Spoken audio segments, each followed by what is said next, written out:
உலக இசை வரலாற்றில் சில கதைகள் வெறும் வெற்றி கதைகள் அல்ல. அவை போராட்டம், கனவு, நம்பிக்கை. அப்படி ஒரு கதைதான் இது. 2013 தென்கொரியாவின் ஒரு சிறிய நிறுவனத்திலிருந்து உலக மேடையை வெல்லப்போகும் ஒரு கனவு பிறந்தது. அந்த குழுவின் பெயர் PDS. ஒரு பெரிய நிறுவனம் இல்லை, பெரிய பின்னணி இல்லை, ஆனால் ஒரு பெரிய கனவு இருந்தது. 7 இளைஞர்கள், 7 கனவுகள், ஒரே இலக்கு.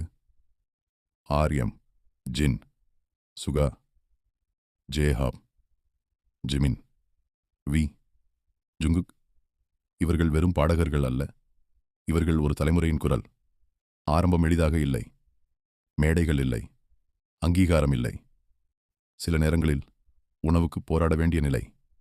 அவர்களின் பாடல்கள் இளைஞர்களின் வலி, அழுத்தம், வாழ்க்கையின் உண்மை. ஆனால் உலகம் அதை உடனே புரிந்து கொள்ளவில்லை. அப்பொழுது வந்தார்கள் ARMY. ஒரு ரசிகர் குழு அல்ல, ஒரு குடும்பம்.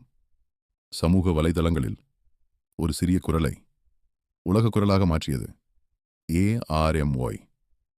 ஒரு நாள் அந்த குரல் உலகம் முழுவதும் கேட்கப்பட்டது. பில்போர்டு, அமெரிக்கன் அவார்ட்ஸ், கிராமி நாமினேஷன்ஸ்.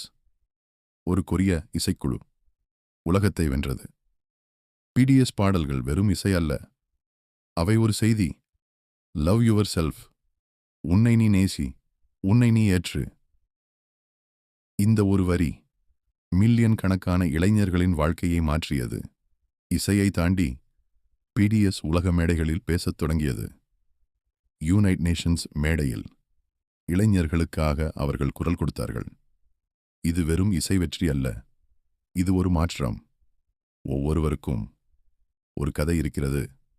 RM ஒரு தலைவர், சுகா அமைதியான போராளி, ஜேஹோப் நம்பிக்கையின் ஒளி, ஜிமின் கடின உழைப்பு, வி உணர்ச்சி, ஜுங்குக் முழுமை. அவர்கள் மனிதர்கள், அதனால்தான் அவர்கள் உண்மையானவர்கள். ஒரு கட்டத்தில் அவர்கள் ஓய்வு எடுத்தார்கள். தனிப்பட்ட பயணங்கள், புதிய அனுபவங்கள். ஆனால் PDS முடிவடைந்தது இல்லை, அது ஒரு புதிய தொடக்கம். இந்த கதை 7 பேரின் கதை அல்ல, இது கனவுகளை நம்பிய ஒவ்வொருவரின் கதை. நீங்கள்